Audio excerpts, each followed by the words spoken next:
Students, welcome to MN maths classes. मैं मोनिका गोयल। बेटा आज हम करेंगे आईसीएसई क्लास 10th मैथ्स का chapter 13 equation of straight line का क्वेश्चन, एक्सरसाइज 13.2 का क्वेश्चन नंबर 15।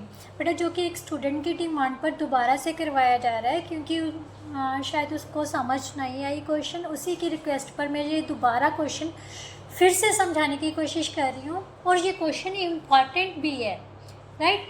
तो don't skip this question, video को फुल वॉच किया कीजिए। जहाँ पर भी कोई भी स्टेप पे आपको समझ नहीं आता तो प्लीज़ बताया कीजिए, मैम ये स्टेप समझ नहीं आया, या तो मैं कमेंट बॉक्स में ही रिप्लाई करूँगी अगर पॉसिबल हुआ तो। अगर नहीं पॉसिबल हुआ तो मैंने कॉन्टैक्ट नंबर भी मेंशन कर देती होती हूँ कई बार, तो प्लीज़ आप कॉन्टैक्ट करके बेझिझक आप अपनी जो क्वेरीज़ है, क्वेश्चन की फ़ोटो जो है क्लिक करके मेरे को सेंड कर दिया कीजिए, मैं उसका सोल्यूशन आपको दे दूँगी, ठीक है।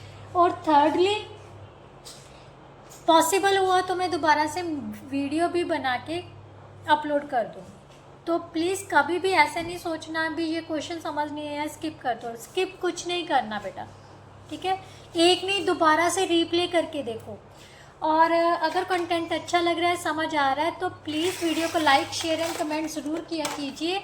और साथ ही साथ बेटा अब एक हाइप का ऑप्शन आ रहा है, तो प्लीज़ अगर किसी को भी वीडियो अच्छी लग रही है, मेरा कंटेंट अच्छा लग रहा है ना, समझ आ रहा है, तो प्लीज़ हाइप का बटन क्लिक करके आप मुझे हाइप भी दे सकते हो, वीडियो को लाइक कर सकते हो, लाइक और हाइप, राइट। स्टेटमेंट ध्यान से पढ़ोगे ना तो कोई क्वेश्चन टफ नहीं है, बिल्कुल आप बहुत इजीली खुद से सॉल्व कर सकते हो। उसने कहा है लाइन जो है 4x - 3y + 12 meets x axis. X axis क्या होती है? ये हमारी कोऑर्डिनेट एक्सिस है, समझ लो, ठीक है। वाई एक्सिस और एक्स एक्सिस।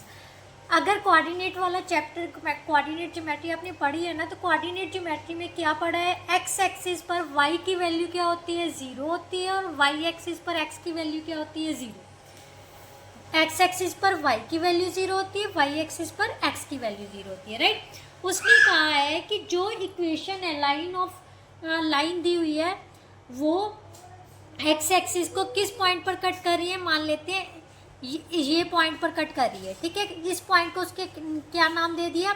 ए पॉइंट। इस लाइन की इक्वेशन क्या है? 4x - 3y + 12 = 0।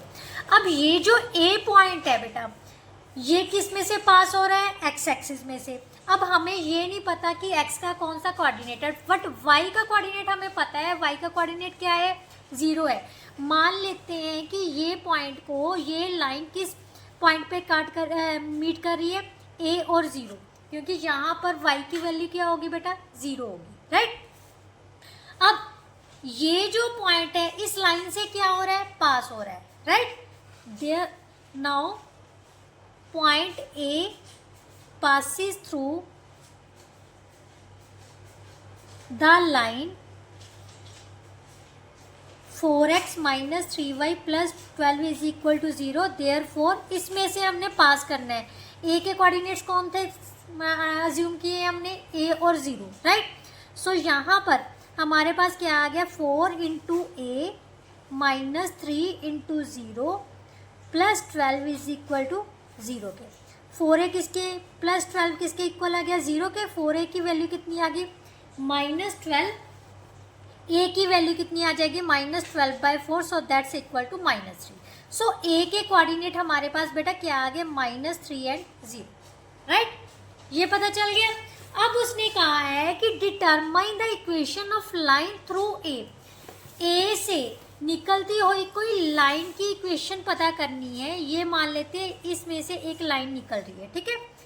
निकल रही है जो लाइन, वो इस लाइन पर भी क्या है? परपेंडिकुलर भी है, राइट। किसी भी लाइन की इक्वेशन पता करने के लिए हमें या तो स्लोप पता होना चाहिए, या 2 पॉइंट्स पता होनी चाहिए, या फिर एक पॉइंट और स्लोप पता होना चाहिए, या फिर स्लोप इंटरसेप्ट फॉर्म के लिए वाई का इंटरसेप्ट चाहिए और स्लोप चाहिए।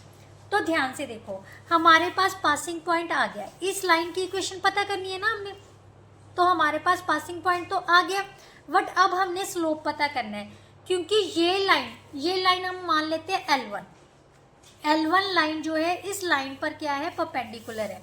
Late L1 be perpendicular to line 4x minus 3y plus 12 is equal to 0 है, राइट। अगर परपेंडिकुलर है तो हमें पता है इन दोनों लाइंस के स्लोप्स की मल्टीप्लिकेशन किसके इक्वल है, -1। और वी कैन से दैट जो परपेंडिकुलर लाइन होती है उसका स्लोप क्या होता है, दूसरी लाइन के नेगेटिव के रेसिप्रोकल के इक्वल, राइट। यही होता है ना। So slope of line L1 is equal to, सबसे पहले इसमें से हमने स्लोप निकालना है। बेटा इस लाइन का स्लोप कैसे निकालोगे, या तो आप इसको कंपैरिजन कर लो जो हमारी ax plus b y plus c is equal to 0 होता है। तो क्या होता है, स्लोप किसके इक्वल होता है, negative of slope is equal to negative of coefficient of x। Coefficient of x कितना है, 4 upon coefficient of y। Coefficient of y क्या है, -3। सो 4/3 आ गया, राइट। और स्लोप ऑफ परपेंडिकुलर लाइन क्या हो जाएगा, क्योंकि लाइन L1 क्या है, इस पर परपेंडिकुलर है, सो इसका स्लोप क्या हो जाएगा, नेगेटिव का रेसिप्रोकल। सो -3/4 आ गया।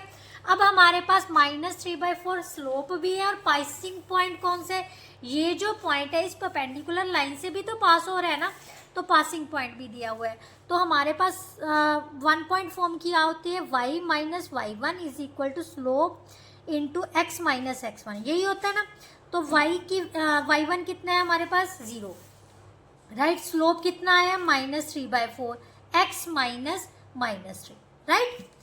y is equal to -3/4 into x plus 3। इसको सॉल्व किया तो हमारे पास कितना आ जाएगा, ध्यान से देखो, इसको क्रॉस कर लेना है। 4y is equal to -3x minus 90। So 3x plus 4y plus 9 is equal to 0। So that's our answer. So इस तरह से बेटा हम किसी भी लाइन की इक्वेशन फाइंड कर सकते हैं अगर हमें स्लोप और एक पॉइंट दिया हो, या स्लोप और y का इंटरसेप्ट दिया हो, या फिर 2 पॉइंट्स दिए हो, राइट। तो अगर वीडियो अच्छी लगी है तो please like share and comment कर दीजिए और जल्दी से जाके चैनल को सब्सक्राइब कर लिए। और साथ ही साथ एक नया ऑप्शन आ रहा है हाइप का, तो प्लीज़ अगर वीडियो अच्छी लग गई, समझ आ गया तो प्लीज़ हाइप भी दे दीजिएगा। Thank you so much. Next video में फिर से नए चैप्टर के साथ मिलेंगे और आई थिंक आपके 1-2 चैप्टर्स के MCQs रहते हैं तो वो हम ज़रूर सॉल्व करेंगे, राइट। तो चलिए नेक्स्ट वीडियो में मिलते हैं, तब तक के लिए good bye, thank you so much.